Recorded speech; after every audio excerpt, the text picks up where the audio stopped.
Hello friends, welcome on my YouTube channel. आज हम CTET 2011 का लास्ट सेक्शन संस्कृत का सोल्व करेंगे, जिसके लिए मेरे पास बहुत रिक्वेस्ट आई थी। इस वीडियोस को लेकर आप अपना फीडबैक कमेंट बॉक्स में दें। अगर मुझे सही रेस्पॉन्स मिला तभी मैं इस संस्कृत की सीरीज़ को कंटिन्यू रखूँगी।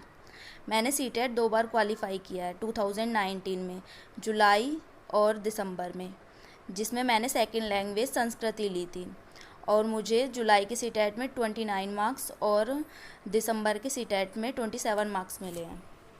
आइए हम देखते हैं इसका संस्कृत का सेक्शन।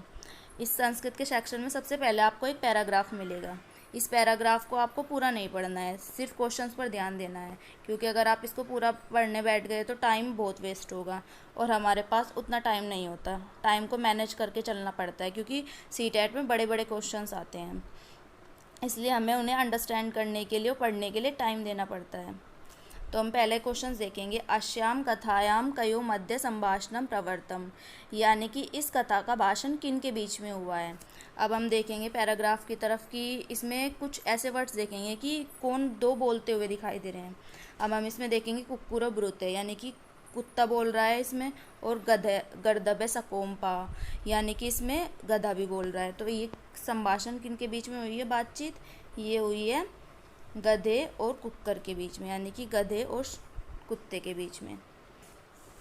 किमर्थम शुआ चोरम दृष्टवापि न उच्चे बजती, यानी कि कुत्ते ने चोर को देखकर तेज आवाज में क्यों नहीं बोला। कुत्ता क्यों नहीं भौंका? वो इसलिए नहीं भौंका कहीं उसके मालिक नींद से ना जाग जाए। इसमें लिखा हुआ है पैराग्राफ में, ये देखिए आप। त्वम उच्चे शब्दम कृत्वा स्वामिनम न जागर्यसी, ये रहा, इसलिए वो तेज आवाज़ में नहीं बोला। आप ऐसे क्वेश्चंस फाइंड कर सकते हैं इसमें से पैराग्राफ को देख के। रजकस्य नाम, यानी कि धोबी का क्या नाम था? धोबी का नाम था कर्पूर पटके। बिल्कुल शुरू की पहली लाइन में दिया गया है धोबी का नाम। Next question. गर्दबेन केनोपायन रज के कोपित है, यानी कि गधे के किस कारण से धोबी को क्रोध आया। अब गधे के चित्कार करने से, तेज आवाज में बोलने से धोबी को क्रोध आया। रजक कस्मात प्रभुते, यानी कि धोबी क्यों जाग गया। धोबी जाग गया गर्दभ चित्कारते, गधे की चित्कार के कारण धोबी जाग गया। अश्याम कथायाम नीति, इस कथा की नीति क्या है? इस कथा से हमें क्या शिक्षा मिलती है? इस कथा से हमें यह शिक्षा मिलती है पराधिकारे चर्चाम न कुर्यात, यानी कि दूसरों के अधिकारों की चर्चा नहीं करनी चाहिए, सिर्फ अपने अधिकार पर ध्यान देना चाहिए। श्वाम इत्यस्य पर्याय पदम, कुत्ते का पर्यायवाची क्या है इसमें? स्वा का मतलब होता है कुत्ता, अब कुत्ते का पर्यायवाची है कुक्कुर है। आदर इत्यस्य विरुद्ध शब्द, आदर का विलोम शब्द क्या है? आदर का विलोम शब्द है अनादर। ब्रवीमि इति, ब्रवीमि में कौन सा पुरुष और कौन सा वचन है? ब्रवीमि ब्रू धातु लट लकार का एक प्रकार है, एक रूप है। इसके लिए हमें कुछ रूप याद होने चाहिए, कुछ लट लकार, लंग लकार, लोट लकार। जैसे लट लकार का अंत में क्या आता है? तीते अंति, सी तय आमी आवे आमे, तो हमें पता चल जाएगा इसके लास्ट में आमी आ रहा है, तो ये उत्तम पुरुष का एक वचन है, इसलिए इसका आंसर होगा सी। उपविष्टय इति, उपविष्टय में कौन सा कृदंत है? अब जिस भी प्रत्यय में, धातु में जिस भी प्रत्यय को जोड़कर संज्ञा विशेषण अथवा अव्यय बनता है उसको कृत प्रत्यय कहते हैं। और ये इसमें क्या धातु है? उपधातु। उपधातु में विष्ट प्रत्यय जुड़ा है, तो ये कर्तरी कृदंत हो गया। अब एक श्लोक आया है, इस श्लोक को पढ़ना है और इसके आंसर्स देने हैं। इसका पहला क्वेश्चन है कीचका किम कुर्वन्ति, यानी कि कीचक क्या करते हैं। अब कीचक है मधुर मनीले, यानी कि ऐसा कुछ आंसर होगा हमारा। अब इसमें देखेंगे मधुरम शब्दम उत्पादयन्ति, यानी कि मधुर शब्दों का गुंजन करते हैं, उनको उत्पन्न करते हैं। नेक्स्ट है किन्नरयम किम गायन्ति, किन्नर क्या गाते हैं। अब इसकी सेकेंड लाइन में लिखा हुआ है किन्नर भी, ये लिखा हुआ है त्रिपुर विजयम गीयते, यानी कि कोई त्रिपुर विजयम आएगा इसमें, ये त्रिपुर विजयम आ गया, यानी कि किन्नर ये गाते हैं, त्रिपुर विजय के बारे में बताते हैं। पशुपति संगीतार्थ कदा समग्रो भवति, यानी कि पशुपति का संगीत कब पूर्णता को प्राप्त होता है। ये पशुपति का संगीत देखेंगे अब कहाँ पे है, ये रहा, इसमें पशुपति भावी समग्र है। इसमें लिखा हुआ है निहार्द दस्ते मूरज इव चेत कंद्रेशु ध्वनि स्यात्। अब इसमें देखेंगे मूरज इव चेत, ये कुछ शब्द आए हुए हैं, इन कीवर्ड्स को लेंगे हम बस। अब इसमें ये कीवर्ड दिया है यदा मूर्जो वाद्यते, यानी कि जब मूर्जा बजता है तब पशु के संगीत को पूर्णता प्राप्त होती है। इसमें ये आंसर गलत दिया हुआ है, क्योंकि मेघ की ध्वनि के बारे में तो इसमें कहीं पर भी कोई वर्णन नहीं किया गया है कि मेघ की ध्वनि है, कहीं पर कुछ नहीं है इसमें। अब है कि इस इदम पद्यम कस्मिन व्रते निबंधम, इस पद में कौन से छंद का प्रयोग किया गया है। इसके लिए हमारी संस्कृत कुछ ज़्यादा ही स्ट्रॉन्ग होनी चाहिए। कई बार इन क्वेश्चंस का हमें आंसर नहीं पता होता, तो ये खुद अपनी समझ से हम कुछ भी लगा सकते हैं। तो इसका आंसर तो वैसे ही है कि मद्राक्रांता व्रते, यानी कि इसमें मद्राक्रांता छंद का प्रयोग किया गया है। अब ये भी एक संस्कृत व्याकरण का क्वेश्चन है। अश्य पद्यस्य तृतीय पादे को लकार, इसके तृतीय पद में कौन सा अलंकार है। इसके तृतीय पद में उपमा अलंकार है। अब ये आ गए 15 पेडागोजी, शिक्षा शास्त्र के क्वेश्चन है, संस्कृत शिक्षा शास्त्र के क्वेश्चन, जिनमें हमारी पेडागोजी काम आएगी। जो हम शिक्षा शास्त्र जो भी हम ईवीएस में सीडीपी में लगाते हैं वही सब संस्कृत में काम आएगा, वही हिंदी वाला सिर्फ वही है सब कुछ। इसका पहला क्वेश्चन देखेंगे, संप्रेषणात्मक भाषा शिक्षणे उपयोग रूढ़ि शब्दों यथा संख्याम एतत् सूच्यते, यानी कि संप्रेषणात्मक भाषा शिक्षण में उपयोगी रूढ़ि शब्द क्या सूचित करते हैं। ये सूचित करते हैं ध्वनिशास्त्र और व्याकरण को, ध्वनिशास्त्रम व्याकरणम च, ध्वनिशास्त्र और व्याकरण को ये सूचित करते हैं। अब हमारा अगला क्वेश्चन, भाषा शिक्षणे नियंत्रण नाम, भाषा शिक्षण में नियंत्रण किसका नाम है। अब हम देखेंगे भाषा शिक्षण में नियंत्रण किसका नाम है। भाषा शिक्षण में नियंत्रण नाम है यथार्थताम निर्धारितुम व्याकरणोपयोज्ञ, अर्थात यथार्थता निर्धारण करने के लिए व्याकरण का उपयोग किया जाता है। इसका ऑप्शन होगा हमारा डी। नेक्स्ट क्वेश्चन देखेंगे,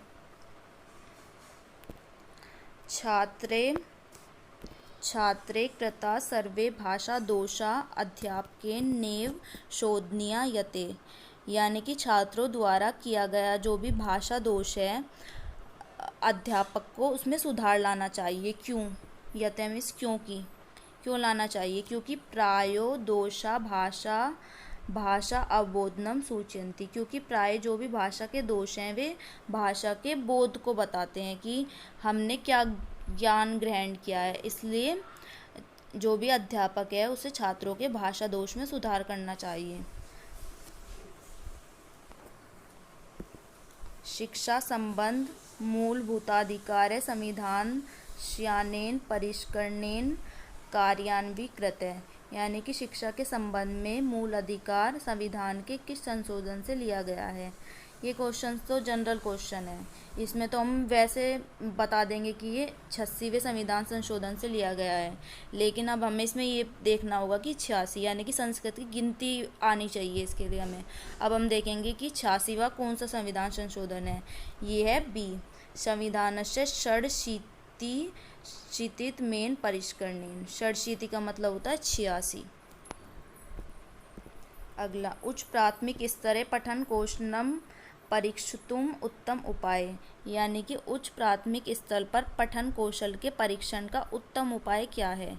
इसका उत्तम उपाय है उचित काठिन्य स्तराणाम अदृष्ट पूर्वाणाम अनुच्छेदानाम उपयोग है, यानी कि उचित एवं कठिन के स्तरों का अदृष्टपूर्ण एवं अनुच्छेदों का उपयोग किया जाता है।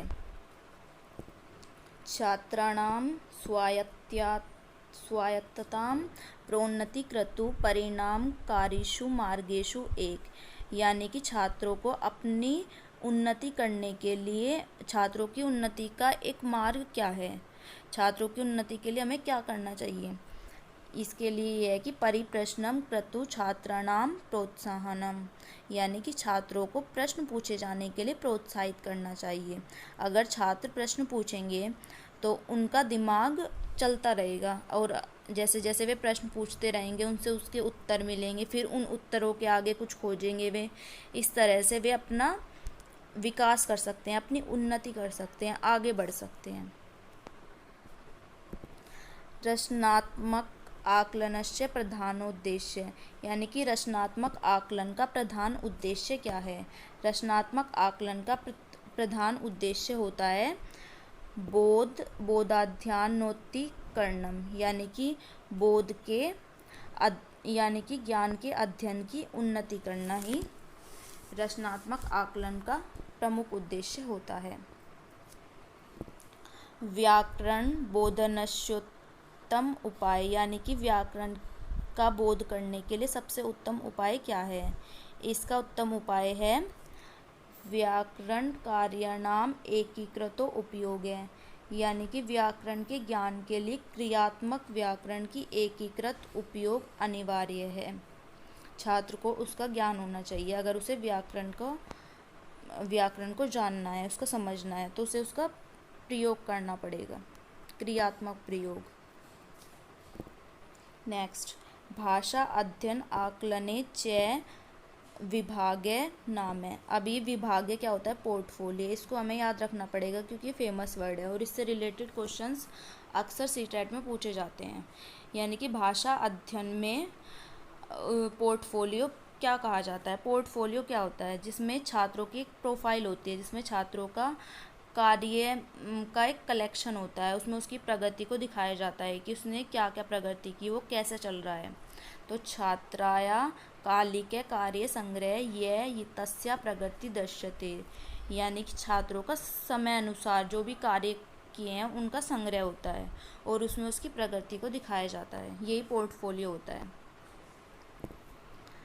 इतिवृत्ताभिलेखन उपयोग है, यानी कि इतिवृत्त अभिलेखन का उपयोग क्या है। इतिवृत्त अभिलेखन का प्रयोग है जीवनस्य अभिवृत्तिनाम मौल्यानाम जीवन कौशलानाम आकलन, यानी कि इतिवृत्त अभिलेखन का उपयोग मौलिक जीवन में कुशलता के आकलन से संबंधित है। जीवन कौशलाम जीवन के कौशल से संबंधित है इतिवृत्त अभिलेखन का उपयोग।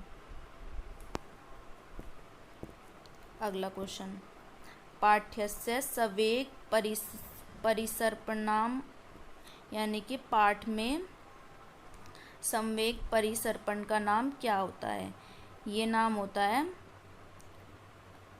असंबंध सूचनाम त्याज्यतिम, यानी कि पाठ में जो भी सूचनाएं उससे असंबंध हो अथवा उससे संबंध न रखती हो उनका परित्याग कर देना चाहिए। इसे ही सवेग परिसर्पण कहा जाता है।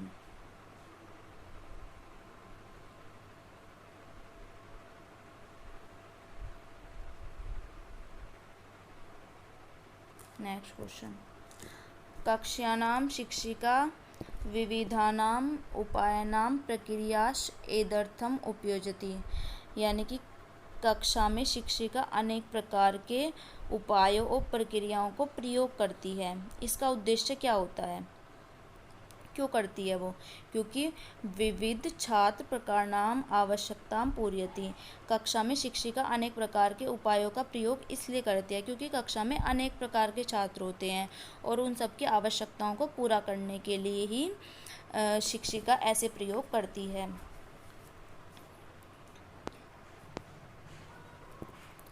चित्रांकने पाई चार्ट मध्ये च प्रदत्तं विषयम् उपयुज्य प्रबंधनं रचयितुं यदा छात्रा निर्दिष्टा तदा प्रधानोद्देश्य भवति, यानी कि चित्रांकन में विषय से संबंधित जो भी पाई चार्ट दिया जाता है उसके उपयोग का प्रबंध करने के लिए जब छात्रों को निर्देशित किया जाता है तो उसका उद्देश्य क्या होता है। उसका उद्देश्य होता है चित्रांकनते शब्द रूपेण विषयाणाम परिवर्तनम, यानी कि चित्रांकन का शब्दों के रूप में विषयों का परिवर्तन होता है। इसलिए छात्रों को पाई चार्ट दिया जाता है ताकि वे अपनी पाठ्यवस्तु को अच्छी प्रकार से समझ पाएं, उस चित्र से अपने शब्दों का निर्माण कर सकें। नेक्स्ट क्वेश्चन, यदा अध्यापिका अवगमने क्लेशान् न्यूनता च ज्ञातुं परीक्षा करोति तादृशी परीक्षा एव भवति। यानी कि जब अध्यापिका क्लास में आती है और वो छात्रों की न्यूनता के ऊपर, यानी कि जो उनकी कमियां हैं उनको जानने के लिए जो भी परीक्षा लेती है, तो वह परीक्षा होती है निदानात्मक परीक्षा। वैसे इसमें बहुत से आंसर्स गलत दिए गए हैं, जो मुझे समझ आए वो मैंने सही बता दिए। बाकी अगर आपको किसी भी क्वेश्चन, किसी भी आंसर में कोई डाउट हो तो मुझे कमेंट बॉक्स में लिखें। ये निदानात्मक परीक्षा हुई, क्योंकि निदानात्मक परीक्षा ये होती है जिसमें छात्रों की कमियों का पता लगाया जाता है, और निदानात्मक परीक्षा करने के बाद उपचारात्मक परीक्षा की जाती है, जिसमें जो भी उनकी कमियां हैं, जो भी रिक्तियां हैं, उसको दूर करने का उपाय किया जाता है। अब है नेक्स्ट क्वेश्चन, छात्रा कथायाम् अन्तं परिवर्त्य कथां पुनर्लेखितुं यदा निर्दिशन्ति तथा प्रधान उद्देश्य। यानी कि छात्रों से कथा के अंत में जब कुछ परिवर्तन करके उस कथा को दोबारा से लिखने के लिए दिया जाता है, तो उसका प्रधान उद्देश्य क्या होता है।